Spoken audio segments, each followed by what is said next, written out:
So now you know how to use mindfulness and you know how to use cognitive restructuring. Hopefully, you've also been able to guess how the two might be linked.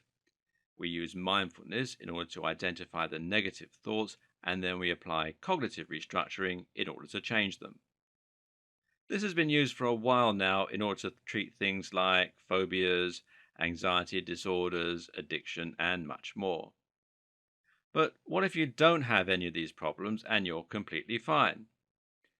Well, in that case, we can still use cognitive restructuring because the thing is, you can actually use cognitive restructuring to improve aspects of your thought processes that aren't broken.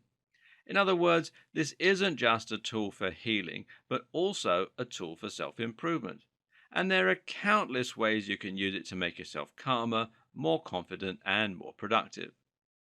Likewise, there are many things that are similar to cognitive restructuring but don't technically fall under the same heading. We'll be returning to this concept more in future, but now let's look at some alternative ways to control your thought patterns and some alternative motivations for doing it. Often, we think of fear and anxiety as being short term responses to situations or stimuli.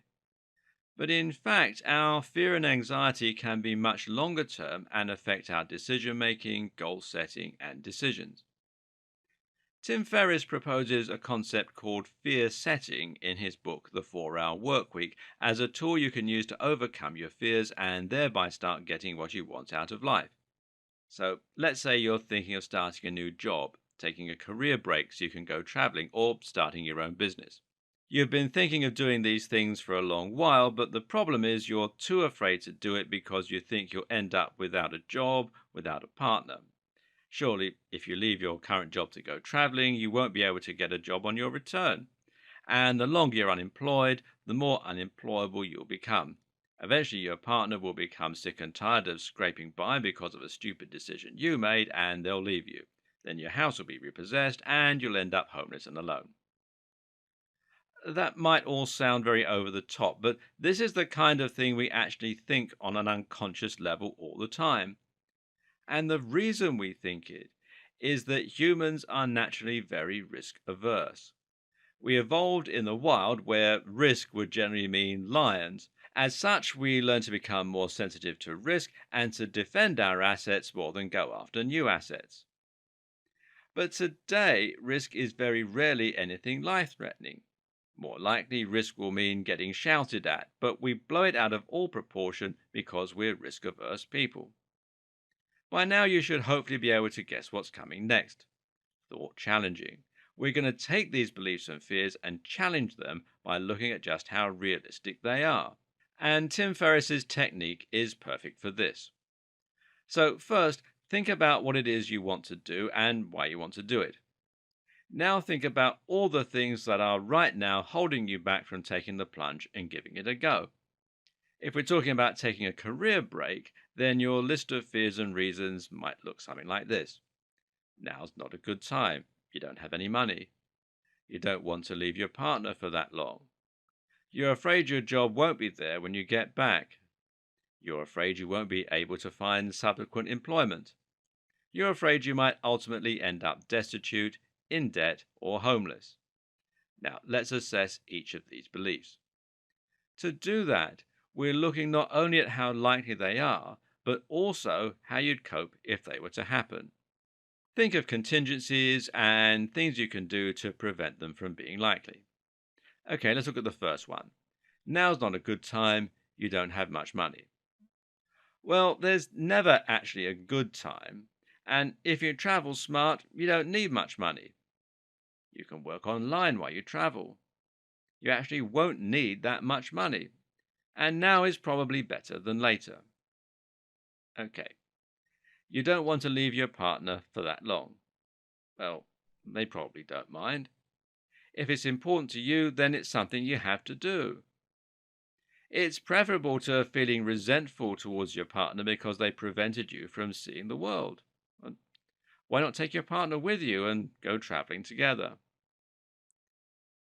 You're afraid your job won't be there when you get back. Well, it probably will be. Discuss this with your employer. And anyway, Do you love your job that much?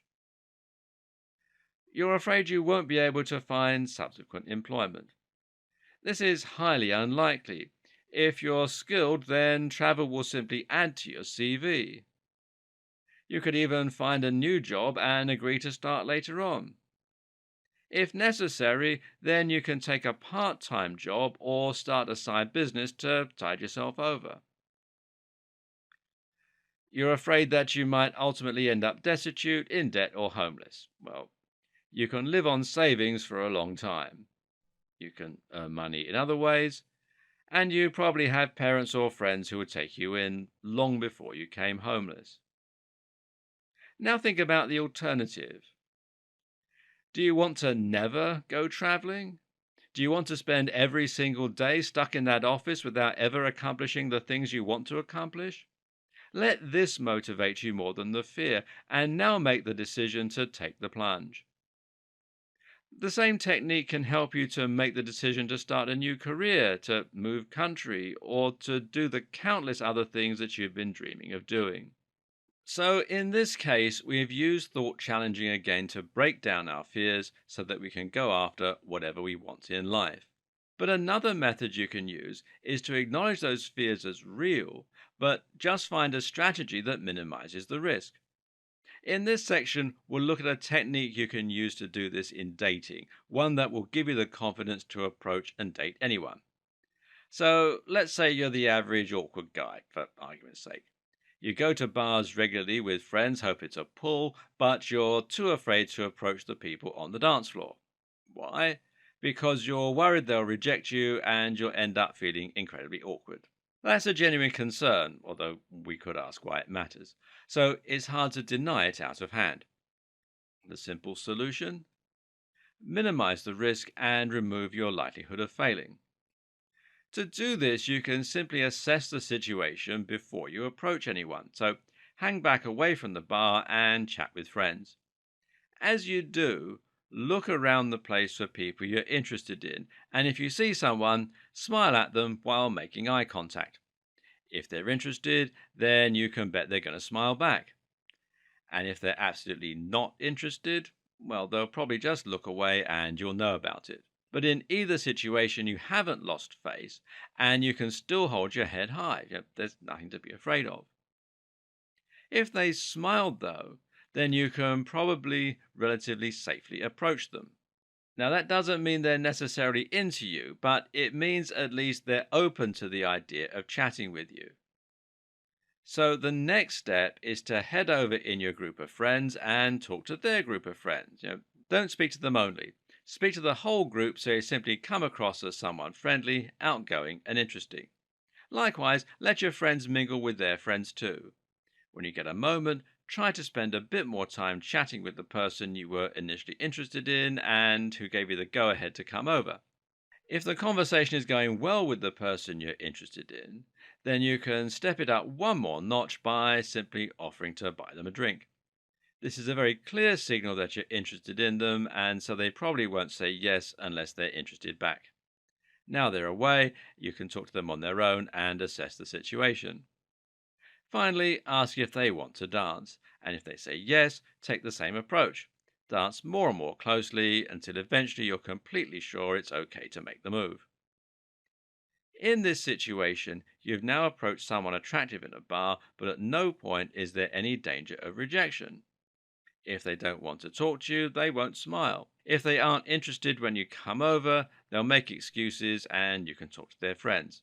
If they change their minds, they can say no to the drink. If you're giving off the wrong signals, then they can say no to the dance. But at no point have you embarrassed yourself and you haven't done anything that you can't bounce back from. Think about other things that you're afraid to do in your life and assess why it is that you're afraid, and then think of ways you can get around that fear by avoiding the worst case scenarios.